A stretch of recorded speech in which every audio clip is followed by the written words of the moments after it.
আসসালামু আলাইকুম, কেমন আছেন সবাই? আমি আলহামদুলিল্লাহ ভালো আছি। আজ আমি বানাবো পটল ভাজা। আশা করি আমার রেসিপিটি আপনাদের সবার ভালো লাগবে। প্রথমে আমরা পটলগুলোকে ছিলে এভাবে কেটে নিলাম। তারপর এর মধ্যে দিয়ে দিব লবণ, হলুদের গুঁড়ো, তারপর দিব মরিচের গুঁড়ো, দিয়ে এগুলাকে আমরা ভালো করে মাখিয়ে নিব। আমার পটলগুলো মাখানো হয়ে গিয়েছে।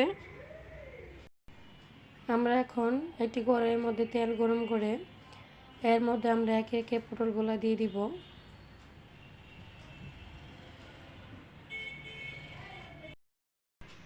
আপনারা পটলগুলো ভাজার সময় চুলার আঁচ একটু কমিয়ে দিবেন। আমাদের এগুলো দেওয়া হয়ে গেছে, এখন আমরা এগুলোকে উল্টিয়ে নিব।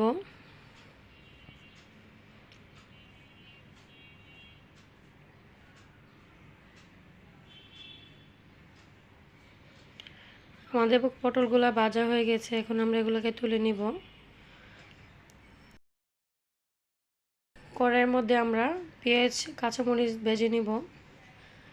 পেঁয়াজ কাঁচামরিচগুলো ভাজা হয়ে গেলে এর মধ্যে আমরা দিয়ে দিব ভেজে রাখা পটলগুলো। এখন আমরা পটলগুলোকে ভালো করে নেড়ে চেড়ে নিব। আমার পটল ভাজাগুলো হয়ে গিয়েছে। আমার রেসিপিটি যদি ভালো লাগে আমাকে প্লিজ লাইক, কমেন্ট আর শেয়ার করে দিবেন। আল্লাহ হাফেজ।